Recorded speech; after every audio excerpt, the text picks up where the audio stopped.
Welcome to SN news. ముందుగా headlines చూద్దాం. బుద్ధుని బోధనల ద్వారా చాలా స్ఫూర్తి పొందిన అన్న రేవంత్ రెడ్డి బుద్ధ పౌర్ణమి సందర్భంగా సికింద్రాబాద్ లోని మహాబుద్ధ విహార్ను సందర్శించి ఆధ్యాత్మిక కార్యక్రమంలో పాల్గొన్న సీఎం.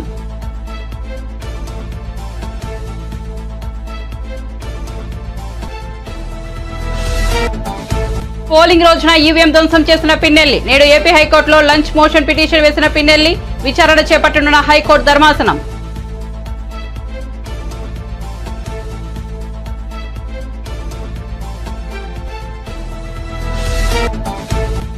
పిన్నెల్లిపై తప్పుడు వీడియో రిలీజ్ చేసిన లోకేష్ పై విచారణ జరపాలన్న మంత్రి అంబటి రాంబాబు. ఈ వీడియోతో సంబంధం లేదని ఈసీ ప్రకటించిందన్న అంబటి. పోలీసులు అధికారులు తెలుగుదేశంతో కుమ్మక్కయ్యారని వ్యాఖ్యలు.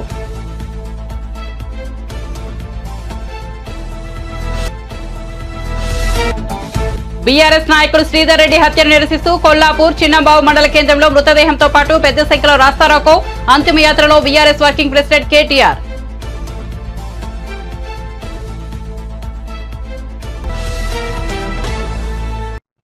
ఇక వార్త వివరాల్లోకి వెళ్తే బౌద్ధ సిద్ధాంతం చాలా గొప్పదని చెప్పారు సీఎం రేవంత్ రెడ్డి. సమాజం కోసం బుద్ధుడు ఎంతో తప్పించాడన్నారు. శాంతిని బోధించి సమాజానికి మంచి చేయాలనుకున్న బుద్ధుడు ప్రపంచానికి ఆదర్శంగా నిలిచారన్నారు. ఇవాళ బుద్ధ పౌర్ణమి సందర్భంగా సికింద్రాబాద్ లోని మహాబుద్ధ విహార్ను సందర్శించారు. ఈ సందర్భంగా ఆధ్యాత్మిక కార్యక్రమంలో పాల్గొన్నారు. గౌతమ బుద్ధుని బోధనల ద్వారా తాను చాలా స్ఫూర్తి పొందానన్నారు. బుద్ధ విహార మందిరం కోసం తెలంగాణ ప్రభుత్వం సంపూర్ణ సహకారం అందిస్తోందని తెలిపారు. ఎలక్షన్ కోడ్ ముగిసిన తర్వాత నిధులు మంజూరు చేస్తామన్నారు సీఎం. ఈరోజు పెద్దలు ఆంజనేయ రెడ్డి గారు ఆహ్వానం మేరకు ఇక్కడికి రావడం నాకు చాలా సంతోషం. ఇక్కడికి వచ్చే వరకు అట్లా ఇట్లా తిరుగుతూ వచ్చిన ఇక్కడికి వచ్చిన తర్వాత ఒక గొప్ప క్షేత్రాన్ని సందర్శించినము అని చెప్పి ఒక అనుభూతి కలిగే విధంగా దీన్ని నిర్మించడమే కాకుండా నిర్వహించుతున్న మీకు అందరికీ మనస్ఫూర్తిగా అభినందనలు తెలియజేస్తున్నా.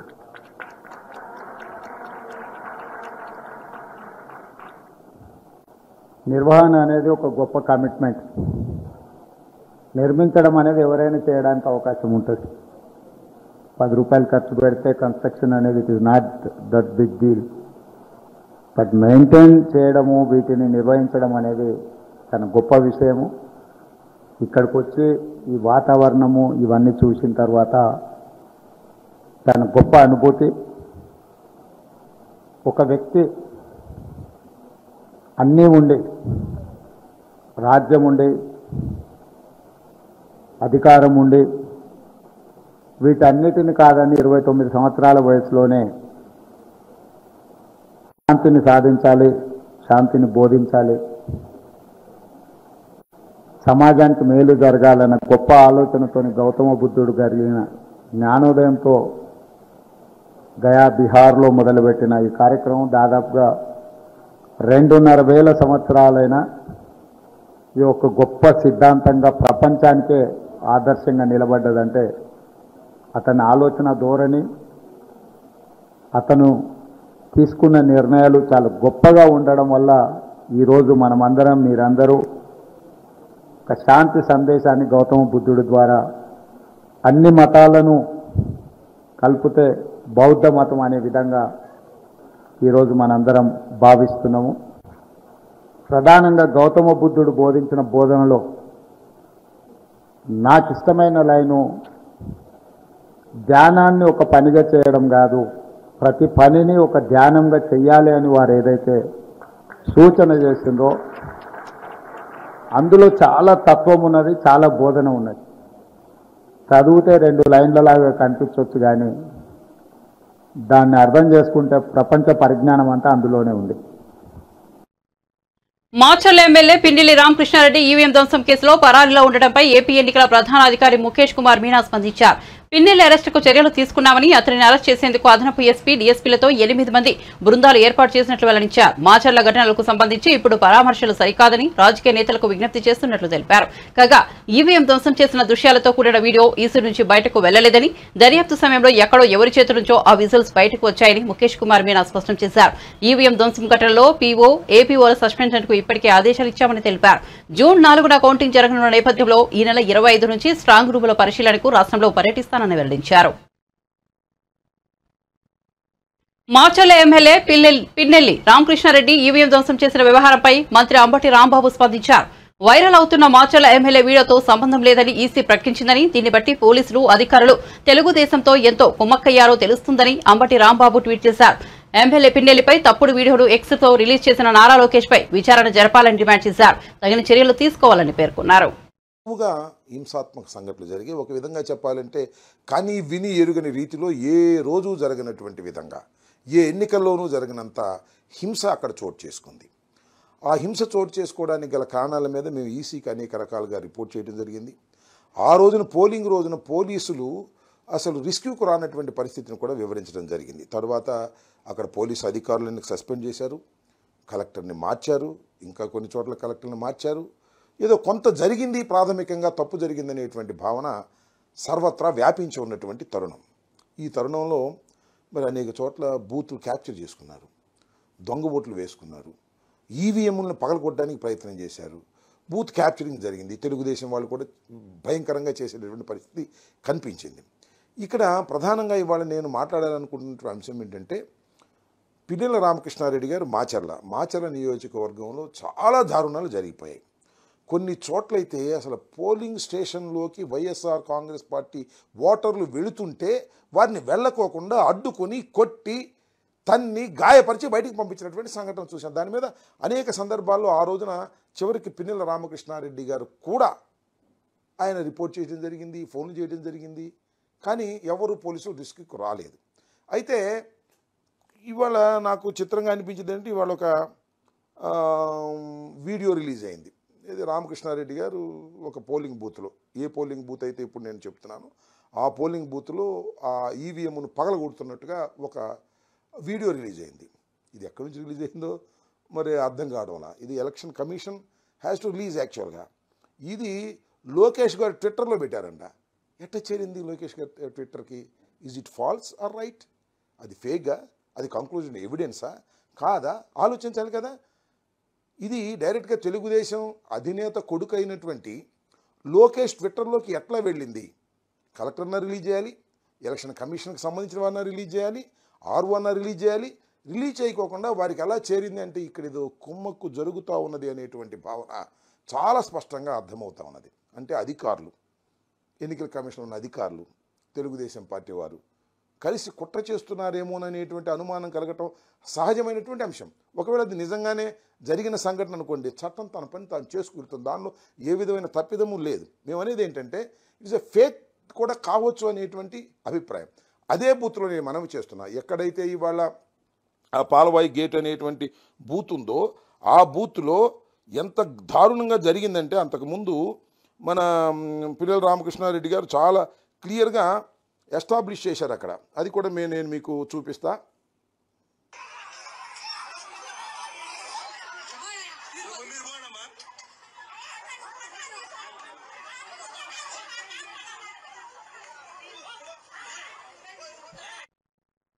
మాచర్ల నియోజకవర్గం పాల్వాయి గేట్ పోలింగ్ కేంద్రంలో ఈవీఎంను ధ్వంసం చేసిన కేసులో నిందితుడిగా ఉన్న వైసీపీ ఎమ్మెల్యే పిన్నెల్లి రామకృష్ణారెడ్డి ఏపీ హైకోర్టును ఆశ్రయించారు. ఈవీఎం ధ్వంసం కేసులో ముందస్తు బెయిల్ కోరుతూ పిన్నెల్లి మధ్యాహ్నం లంచ్ మోషన్ పిటిషన్ దాఖలు చేశారు. ఈ కేసులో తనకు ముందస్తు బెయిల్ మంజూరు చేయాలని హైకోర్టును కోరారు. ఈ అత్యవసర పిటిషన్ను ఏపీ హైకోర్టు విచారించనుంది. ఈవీఎం ధ్వంసం కేసులో పిన్నెల్లిపై పలు సెక్షన్ల కింద కేసులు నమోదయ్యాయి. వీడియో సాక్ష్యాలు ఉండటంతో ఆయనకు గరిష్టంగా 7 ఏళ్ల వరకు జైలు శిక్ష పడే అవకాశాలు ఉన్నట్లు తెలుస్తోంది. పిన్నెల్లి తన సోదరుడు వెంకటరామరెడ్డితో కలిసి ప్రస్తుతం అజ్ఞాతంలో ఉన్నారు. ఆయన కోసం 8 పోలీసు బృందాలు గాలిస్తున్నాయి. ఆయన నర్సారావుపేట కోర్టు వద్ద లొంగిపోతానని భావించగా ముందస్తు బెయిల్ కోరుతూ ఏపీ హైకోర్టును ఆశ్రయించడం ఆసక్తికరంగా మారింది. ఎన్నికల కమిషన్ ఏకపక్షంగా వ్యవహరిస్తోందని వైసీపీ నాయకుడు అనిల్ కుమార్ యాదవ్ అన్నారు. పల్నాడులో గురువారం ఆయన మాట్లాడుతూ ఎన్నికల్లో వైసీపీ నాయకులే గొడవలు చేశారు, టీడీపీ నాయకులు చాలా మంచివాళ్లు అనే విధంగా పరిస్థితులను మార్చిస్తున్నారన్నారు. పల్నాడు ప్రాంతంలో మాచర్ల నియోజకవర్గంలో ఎన్నికలకు 3 రోజుల ముందుగా క్షేత్రస్థాయిలో సిబ్బందిని మార్చేశారని తెలిపారు. ఒక సామాజిక వర్గానికి చెందిన అధికారులను ఎక్కువగా నియమించారని ఆరోపించారు. అదే రోజున 3 గంటలు లెటర్ రాశారు.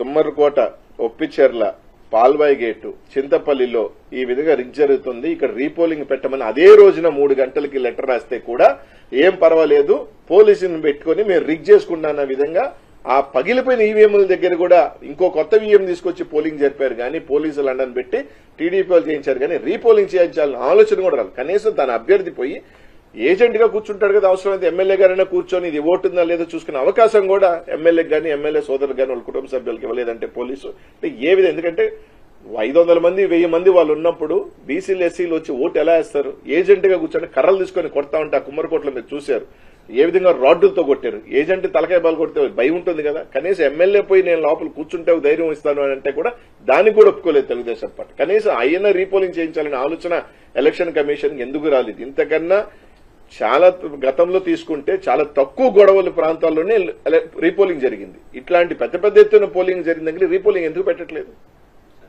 సో దీన్ని బట్టి స్పష్టమేమవుతుంది, ఎలక్షన్ కమిషన్ కుమ్మక్కై ఉంది, ఇంపార్షియల్ గా వ్యవహరిస్తుంది, కుమ్మక్కైంది తెలుగుదేశం పార్టీతో. వాళ్ళకి ఎక్కడి నుంచి ఒత్తిడిలోనే మనకు తెలియదు. గతంలో మీరు తీసుకుంటే ఇంతకన్నా చిన్న గొడవలకే రీపోలింగ్ పెట్టారు కదా, ఇంత విధంగా బూతుల్లో పాల్గొట్టి ఎందుకు రీపోలింగ్ పెట్టట్లేదు? దీన్ని బట్టి అర్థం ఏంటి? తెలుగుదేశం పార్టీకి ఒత్తాసు పడుతున్నారు.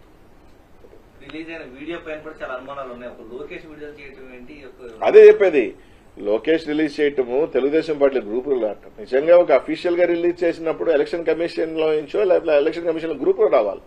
అలా కాకుండా తెలుగుదేశం పార్టీలో నుంచి రావటం, లోకేష్ ట్వీట్ చేయటం, ఎలక్షన్ కమిషన్ స్పందించడం. దీని మీద అసలు నేను అడిగేది ఏంటంటే ఎవరు లీక్ చేశాడు ఇది? సరే అది మా తప్ప ఒప్ప దాని గురించి నేను మాట్లాడలేదు. When it is a confidential దాన్ని బయటకు వచ్చింది కదా, బయటకు వచ్చినప్పుడు కొరవ 9 ఎందుకు రిలీజ్ చేయట్లేదు? కొరవ 9 కూడా రిలీజ్ చేయాలి కదా. ఎలక్షన్ కమిషన్ ఎవరు చేశారో దాన్ని బాధ్యులు చేసి వాళ్ళ మీద యాక్షన్ కట్టాలి కదా. ఇట్స్ ఎ కాన్ఫిడెన్షియల్ రిపోర్ట్ బయటకు వచ్చినప్పుడు అవి ఎందుకు తీసుకోవట్లేదు? దాని గురించి మీరు ఎందుకు యాక్షన్ తీసుకోవట్లేదు? సంబంధించిన అధికారులు ఎవరైతే ఉన్నారో వాళ్ళ మీద కూడా చర్యలు చేపట్టాలా లేదా, ఇన్వెస్టిగేషన్ చేయాలా లేదా? ఖచ్చితంగా డిమాండ్ చేస్తాం. అది ఎలక్షన్ కమిషన్ వదిలేస్తున్నాం, ఇంకెంతకన్నా మీ నైతికతకు వదిలేస్తున్నాం. లెటర్ రాశారు. తుమ్మరకోట, ఒప్పిచెర్ల, పాల్వాయి గేటు, చింతపల్లిలో ఈ విధంగా రిగ్ జరుగుతుంది, ఇక్కడ రీపోలింగ్ పెట్టమని అదే రోజున 3 గంటలకి లెటర్ రాస్తే కూడా ఏం పర్వాలేదు, పోలీసుని పెట్టుకుని మీరు రిగ్ చేసుకుంటున్న విధంగా ఆ పగిలిపోయిన ఈవీఎంల దగ్గర కూడా ఇంకో కొత్త ఈవీఎం తీసుకొచ్చి పోలింగ్ జరిపారు కానీ పోలీసులు అండని పెట్టి టీడీపీ వాళ్ళు చేయించారు కానీ రీపోలింగ్ చేయించాలని ఆలోచన కూడా రాదు. కనీసం తన అభ్యర్థి పోయి ఏజెంట్ గా కూర్చుంటాడు కదా. లోక్సభ ఎన్నికల ఫలితాల తర్వాత బీఆర్ఎస్ ఉండదని మంత్రి కోమటిరెడ్డి వెంకటరెడ్డి జోసిం చెప్పారు. ఇచ్చిన హామీలను ప్రాధాన్యత క్రమంలో నెరవేర్చుతామని తెలిపారు. హైదరాబాద్ లో ఆయన మీడియాతో మాట్లాడారు. సీఎం రేవంత్ రెడ్డిపై కేటీఆర్ చేసిన వ్యాఖ్యలు సరికాదన్నారు. ఎన్నికల్లో బీఆర్ఎస్ అభ్యర్థులకు డిపాజిట్లు కూడా దక్కవన్న అసహనంతో కేటీఆర్ ఇష్టానుసారంగా మాట్లాడుతున్నారని ఎద్దేవా చేశారు.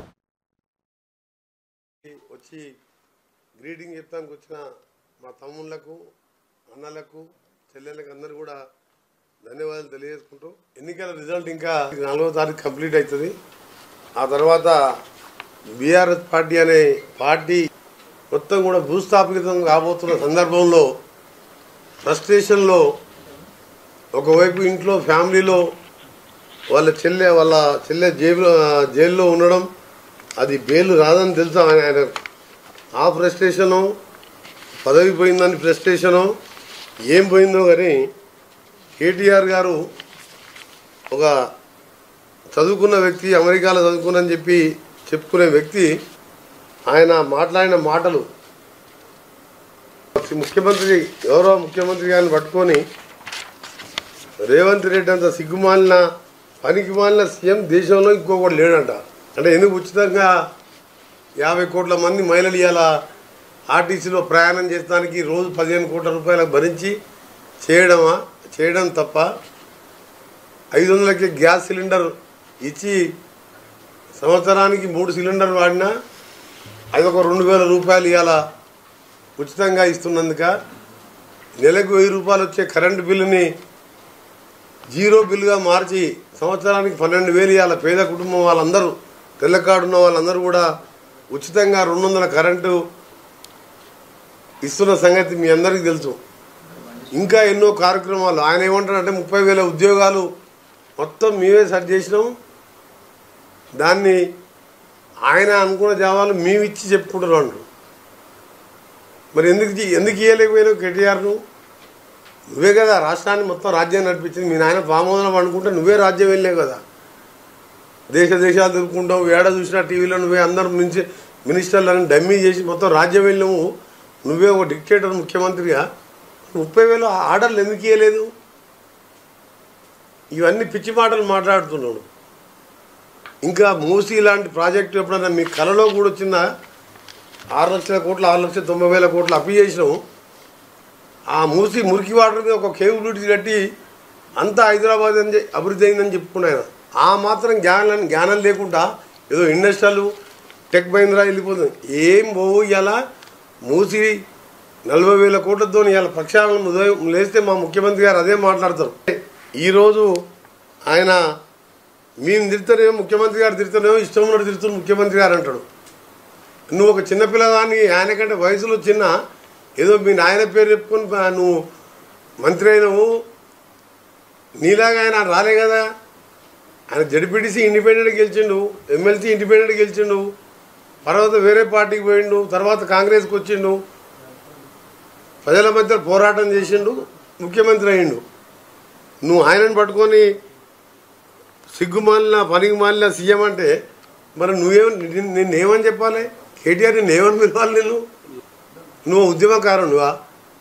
నేను రాజీనామా చేసినప్పుడు మా కాంగ్రెస్ నాయకులు కొట్లాడినప్పుడు సోనియా గాంధీని ఒప్పించి తెలంగాణ కోసం మేము ప్రణబ్ కుమార్ కమిటీ, అప్పుడు మాజీ రాష్ట్రపతితో కమిటీ వేయించి అప్పుడు ఆయన చదువుకుంటున్నాడు స్కూల్లో, మన ఇంటర్మీడియట్. ఆయన ఇలా హైదరాబాద్కి వెళ్ళి ఇండస్ట్రీస్ పోతున్నాయని చెప్పి ఇవన్నీ మాటలు, పనికిరాని నా మాటలు. ఫ్రస్ట్రేషన్లో రేపు 4వ తారీఖు ఏ స్థానంలో కూడా డిపాజిట్ వస్తలేదు. ఒక 2-3 స్థానాల్లో డిపాజిట్ వస్తున్నాడు. మాకున్న ఎగ్జిట్ ఫలితాలు కానీ మీకు తెలిసినవి తెలుసు, అందరికీ తెలుసు. అందరు అదే చెప్తున్నారు. కాంగ్రెస్ 9 నుంచి 13, 12, 11, మీళ్ళ పార్టీకి 3, 4, 5 వస్తాయి. మాకు మెజార్టీ వస్తాయి. ఓ 2-3 సీట్లు టఫ్ ఉన్నా సరే మాకు 12కి తగ్గకుండా వస్తాయి. నాకున్న 30 ఏళ్ళ అనుభవం కానీ నేను అన్ని జిల్లాలతో మాట్లాడిన పార్టీ అనేది లేకుండా పోతుంది. ఒక ఎమ్మెల్యే ఉన్నాడు, ఒక కార్యకర్త ఉన్నాడు. 17 స్థానాలు 14 స్థానాలు 15 డిపాజిట్ పోయిన ఉంటాడు ఆ పార్టీలో. అసలు 10 ఏళ్ళు రాజ్యం, 10 ఏళ్ళు ముఖ్యమంత్రిగా ఉన్న పార్టీ సావు నోట్లో తలకాయ పెట్టి తెలంగాణ చెప్పి దొంగ మాటలు మాట్లాడే కేసీఆర్ గారు. కొట్లాడేది మేము, చనిపోయింది మా అమ్మ, మా పిల్లలు, శ్రీకాంత్ గారు లాంటి పిల్లలు ఎంతోమంది చనిపోతే ఆ చావులను సకల జన సమ్మె చూడలేక మేము మా సొంత పార్టీ నుంచి నానాళ్ళు వాడు మంత్రి పదవి రాజీనామా చేసి నిరాహార దీక్ష రోడ్డు మీద చేసినాం. ఈయన మోడీతో కలిసే ఉన్నాడుగా మిత్రపక్ష. పౌర సరఫరాల శాఖ మంత్రి ఉత్తమ్ కుమార్ రెడ్డి తాను చేసిన ఆరోపణలకు సమాధానం చెప్పలేక మొహం చాటేశారని బీజేఎల్పీ నేత ఏలేటి మహేశ్వరరెడ్డి ఆరోపించారు. నాంపల్లిలోని బీజేపీ కార్యాలయంలో ఆయన మీడియాతో మాట్లాడారు. తనపై పోలీసులకు ఫిర్యాదు చేయించి కేసు పెట్టించారని తెలిపారు. తాను పూర్తి వాస్తవాలతో చర్చకు సిద్ధంగా ఉన్నానని చెప్పారు. సిట్టింగ్ జడ్జి విచారణకు రెడీ అని పేర్కొన్నారు. మంత్రి తాను మాట్లాడలేక అధికారులతో స్టేట్మెంట్ ఇప్పించారని ఆరోపించారు. పీసీసీ వర్కింగ్ ప్రెసిడెంట్ జగ్గారెడ్డికి పౌర సరఫరాల శాఖపై అవగాహన లేదన్నారు. తాను బాధ్యత గల ప్రజాప్రతినిధిగా సివిల్ సప్లై శాఖలో అవినీతిని బయటపెట్టానని చెప్పారు. దానికి సమాధానం చెప్పడం లేదని అన్నారు. ఆ రకంగా కమిటీ వేసినా నేను ఇది నిరూపిస్తాను, లేని పక్షంలో ఏ శిక్షకైనా నేను సిద్ధం. కేవలం మీరు మాట్లాడలేక ఇంకా అధికారులతో మాట్లాడించే ప్రయత్నం చేస్తా ఉన్నాం.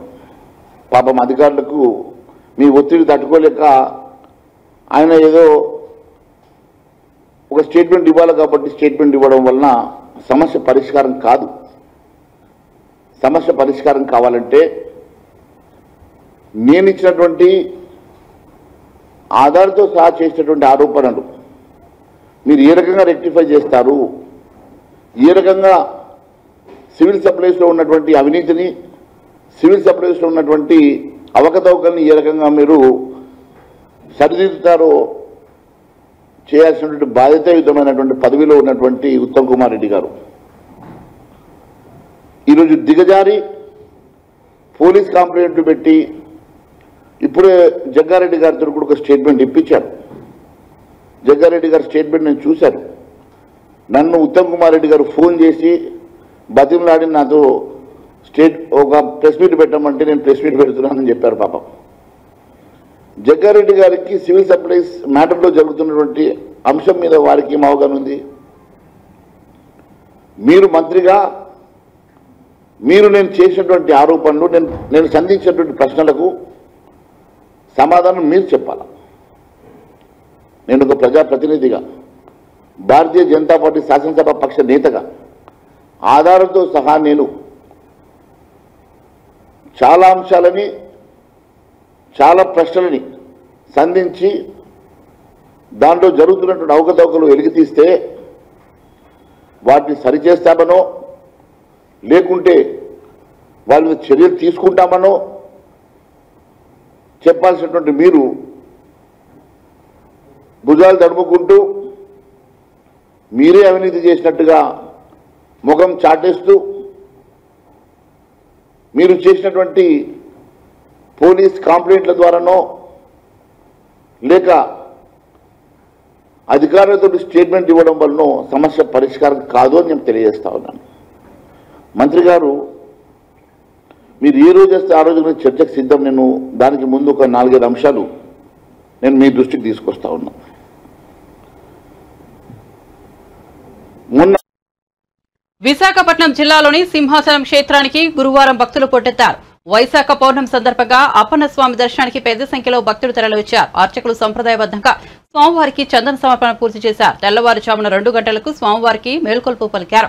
సుప్రభాత సేవలు నిర్వహించి సుగంధ ద్రవ్యాలు మిళితం చేసి సిద్ధం చేసిన శ్రీగంధాన్ని స్వామికి సమర్పణ చేశారు. స్వామివారి నిజరూప దర్శనం కోసం వైశాఖ పౌర్ణమి ఉత్సవం సందర్భంగా ఉత్తరాంధ్ర, కోస్తా ప్రాంతాల నుండి భక్తులు పెద్ద సంఖ్యలో వచ్చారు. వరాహ పుష్కరిణిలో పుణ్యస్నానాలు ఆచరించి స్వామిని దర్శించుకున్నారు. ఈ సందర్భంగా భక్తులకు ఇబ్బంది కలగకుండా ఏర్పాట్లు చేసినట్లు సింహాచలం ఈవో తెలిపారు.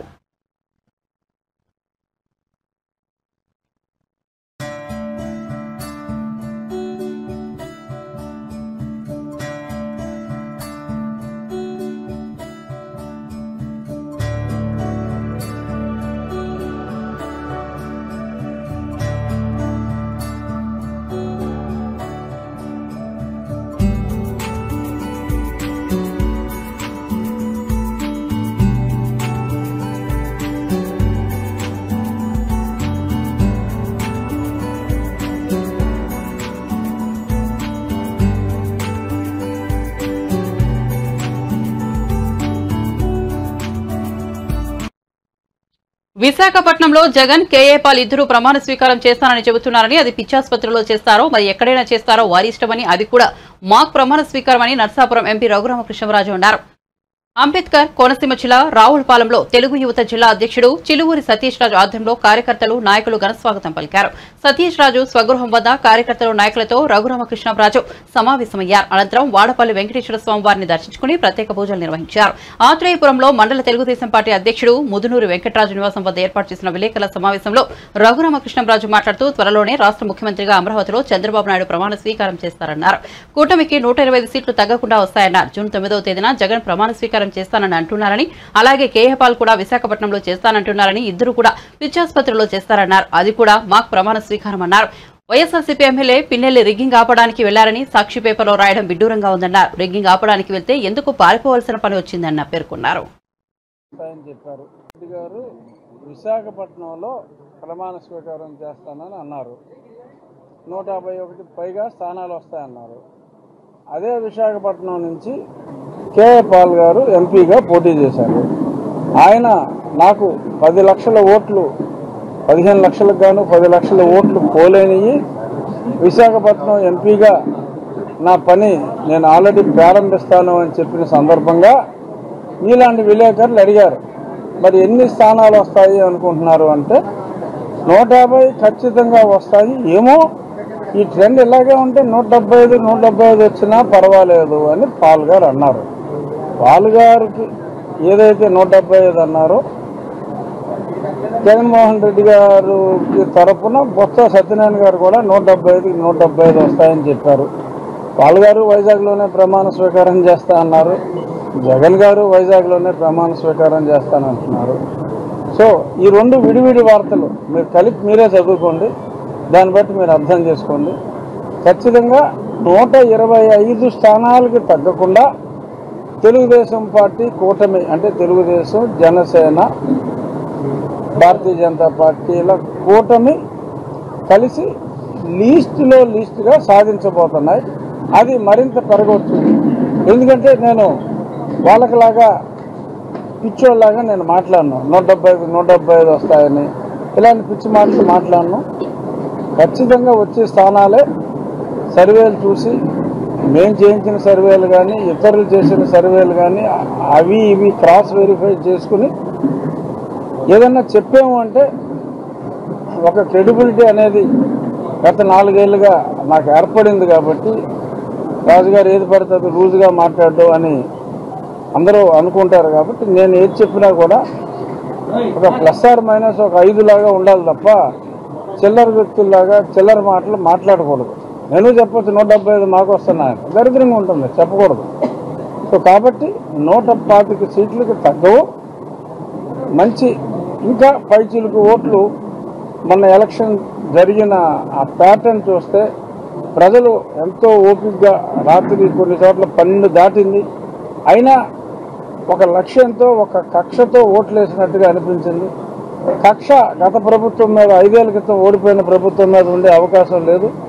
ప్రస్తుతం ఉన్న పాలకుల మీదే ఆ కక్ష అనేది ఉంటుంది. కాబట్టి 125 పైన ఎన్ని స్థానాలు వచ్చినా రావచ్చు, కానీ ఖచ్చితంగా గెలిచే స్థానాలు అయితే 125 అని చెప్పి నేను మనస్ఫూర్తిగా విశ్వసిస్తున్నాను. రేపు 4వ తారీఖు 12-1 గంటకల్లా మనకి ట్రెండ్ అర్థమైపోతుంది.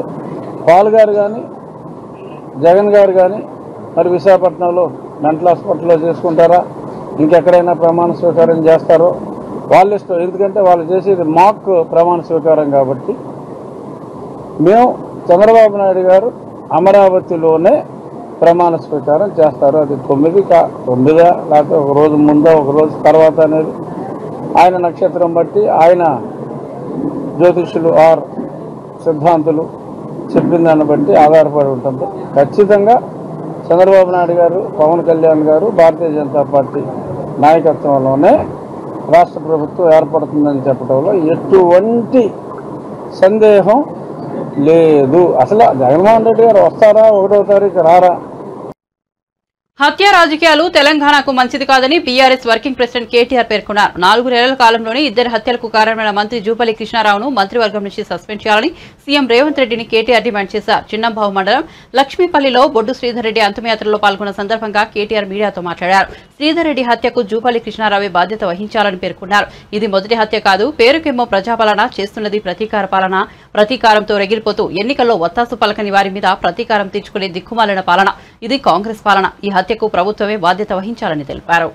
ప్రతీకారంతో రగిలిపోతూ ఎన్నికల్లో తనకు వత్తాసు ఎవరెవరు పలకలేదో వారి మీద ప్రతీకారం తీర్చుకునే దిక్కుమాలిన పాలన ఇది కాంగ్రెస్ పాలన. ఇవాళ ఈ దారుణమైన హత్యకు ప్రధానంగా బాధ్యత తీసుకోవాల్సింది ప్రభుత్వమే. అందులో ముఖ్యంగా నేను ముఖ్యమంత్రి రేవంత్ రెడ్డిని డిమాండ్ చేస్తా ఉన్నా. ఈ మంత్రి కొల్లాపూర్లో మన తెలంగాణలో ఎక్కడా లేని ఫ్యాక్షన్ సంస్కృతిని ఇక్కడ తెచ్చి జనవరిలో మల్లేష్ యాదవ్ మృతికి కారణమైనారు. మరి ఈరోజు శ్రీధర్ రెడ్డి గారి మృతికి కూడా కారణమైనారు. ఒకటే నియోజకవర్గంలో 4 నెలల వ్యవధిలో 2 హత్యలు జరిగినాయంటే మరి మంత్రి గారి ప్రోద్బలం లేకుండా, మంత్రి గారి ప్రమేయం లేకుండా ఆయన అనుచరులు ఇంత దారుణాలకు తెగబడరు. ముందుగా రేవంత్ రెడ్డికి నిజంగానే చిత్తశుద్ధి ఉంటే శ్రీధర్ రెడ్డి హత్య విషయంలో ముందుగా మంత్రి గారిని బర్తరఫ్ చేసి తన చిత్తశుద్ధిని చాటుకోవాలి. నెంబర్ 1. రెండవది, మాకు ఈ రాష్ట్రంలో ముఖ్యంగా స్థానికంగా ఉండే పోలీస్ వ్యవస్థ మీద మాకు నమ్మకం లేదు. ఖచ్చితంగా అయితే ఒక స్పెషల్ ఇన్వెస్టిగేషన్ టీం వేసి ఎంక్వైరీ చేయడమా, లేదా ఒక వరుస హత్యల మీద ఒక జ్యుడిషియల్ ఎంక్వైరీకి కాల్ చేయడమా, ఈ రకంగానన్నా ప్రభుత్వం తన చిత్తశుద్ధి చాటుకోవాలి. ఒకవేళ నిజంగానే ఇందులో ప్రభుత్వ పాత్ర లేకపోతే, మంత్రి పాత్ర లేకపోతే నిష్పక్షపాతంగా విచారణ జరగడానికి సహకరించాలి. సరిగ్గా 15 రోజుల కిందట మరి మా నాయకులు వారం 10 రోజుల కిందట నిజానికి మా ఆర్ఎస్ ప్రవీణ్ కుమార్ గారు, గువ్వల బాలరాజ్ గారు, హర్షవర్ధన్ రెడ్డి గారు, మరిజనార్దన్ రెడ్డి గారు డీజీపీని కూడా కలిసినారు. కలిసి ఈ ప్రాంతంలో కొత్తగా ఒక హింసాయుతమైన సంస్కృతి కొత్తగా కనబడతా ఉన్నది. గ్రామీణ ప్రాంతాల్లో దాడులకు తెగబడుతున్నారు, చెలరేగిపోతున్నారు, పోలీసులు ప్రేక్షక పాత్ర వహిస్తున్నారు. బులెటిన్ ముగించే ముందు హెడ్లైన్స్ మరోసారి చూద్దాం. బుద్ధుని బోధనల ద్వారా చాలా స్ఫూర్తి పొందినారన్న రేవంత్ రెడ్డి. బుద్ధ పూర్ణిమ సందర్భంగా సికింద్రాబాద్ లోని మహాబుద్ధ విహార్ను సందర్శించి ఆధ్యాత్మిక కార్యక్రమంలో పాల్గొన్న సీఎం.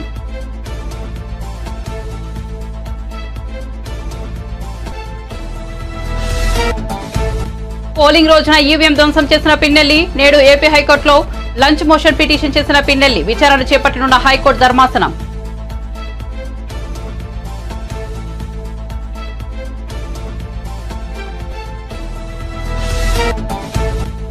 పిన్నెల్లిపై తప్పుడు వీడియో రిలీజ్ చేసిన లోకేష్ పై విచారణ జరపాలన్న మంత్రి అంబటి రాంబాబు. ఈ వీడియోతో సంబంధం లేదని ఈసీ ప్రకటించిందన్న అంబటి, పోలీసులు అధికారులు తెలుగుదేశంతో కుమ్మక్కయ్యారని వ్యాఖ్యలు.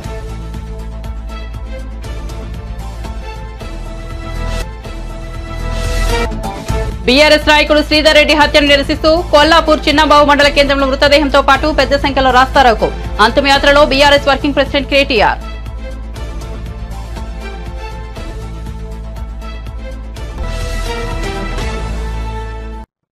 మరిన్ని అప్డేట్స్ కోసం చూస్తూనే ఉండండి SN న్యూస్.